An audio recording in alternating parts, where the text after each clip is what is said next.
Welcome to the Brain Alpha. Have you ever felt like you're just spinning your wheels, working harder and harder, but not actually getting any closer to where you want to be? Well, today, we're going to deconstruct why that hard work doesn't always pay off, and more importantly, what you can do about it. So let's kick things off with a crucial question. And I want you to be really honest with yourself here. Just take a second and look at your own life. Is all of that effort, all those late nights and early mornings, actually turning into the kind of income you want and deserve? You know, here's a tough pill to swallow, one that goes against pretty much everything we've ever been taught. Hard work and wealth, they're not proportional. In fact, the belief that putting in more effort is the only answer is precisely what keeps so many people trapped. It's a dead end. You see, the people who really get ahead, the top achievers, they understand something absolutely fundamental. Success isn't about piling on more stuff, more knowledge, more courses, more hustle. No, it's about subtraction. It's about figuring out what's holding you back and having the courage to just let it go. Okay, so what's the very first piece of baggage we've got to throw overboard? It's this thing called the poverty mindset. It's that deep, unconscious belief system that tells us that struggle equals value, that things have to be hard to be worthwhile. You know, the legendary Bob Proctor from the film The Secret, he shared his own story about this. He literally worked himself to the point of collapse, cleaning floors, thinking that if he just worked harder, the money would have to follow. But it didn't. He hit a plateau where more effort produced zero results. Sound familiar? So what's really going on under the hood here? It's something called your paradigm. Now think of this like your mind's operating system. It's this whole collection of habits and beliefs that were installed, usually when you were a kid, and it's just running in the background, controlling almost everything you do. And this slide just lays it all out, doesn't it? It's a huge contrast. Most of us are running on that poverty paradigm on the left, without even realizing it. We think money only comes from hard labor, from trading our time for it. But the wealthy? They're on a totally different operating system, a wealth paradigm, where they focus on smart systems and building assets that make money for them. And this is the perfect way to think about it. It explains why learning new skills sometimes doesn't work. You can have the most amazing brand new software in the world, but if you try to run it on a super old, slow computer, what happens? It freezes, it crashes. Your paradigm is the computer, and it might be time for an upgrade. All right, moving on to the second belief we've got to ditch. And oh my, in this day and age, this one is everywhere. It's so easy to fall for it.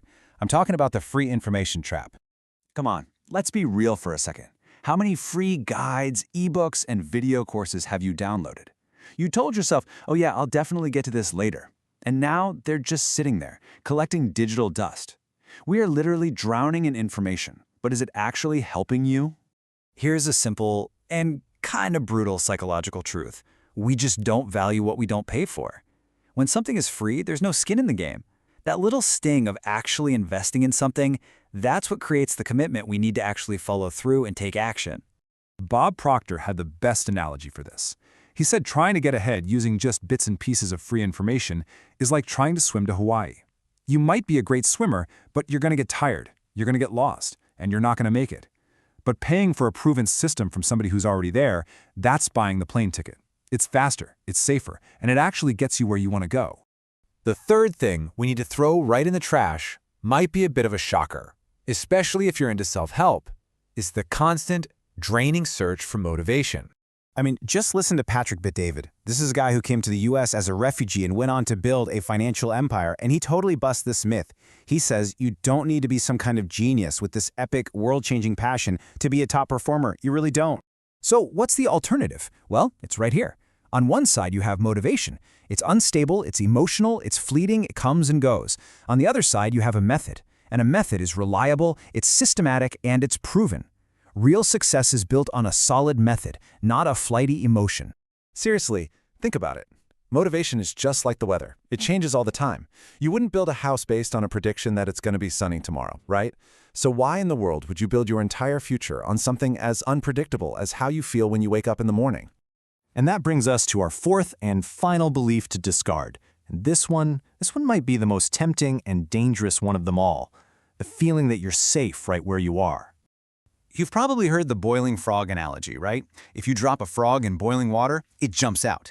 But if you put it in cool water and slowly turn up the heat, it'll just sit there until it's too late. Well, in today's world, with inflation, with jobs changing, staying put isn't safety. It's you in the pot, and the water is getting warmer every single day. The incredible speaker Lisa Nichols, who totally transformed her own life, says you have to stop worrying about the risk of taking action. Instead, you need to sit down and coldly calculate the massive cost of inaction. What will your life look like in 5 years, in 10 years, if nothing changes? That's the real risk. So how do you break out of that paralysis? Not with some huge, terrifying leap of faith. You do it by embracing what Lisa calls positive failure. And this isn't about failing in a bad way. It's about completely reframing what failure is. It's just data collection. That's it. And here's the process. It's a super simple 4-step loop. First, you take one tiny, non-scary baby step. Then, you intentionally fail forward on a really small scale. You test your idea. Step 3, you look at what happened. You gather the data. It's not a failure, it's just information. And finally, you adjust your plan and you go again. It turns fear into a game.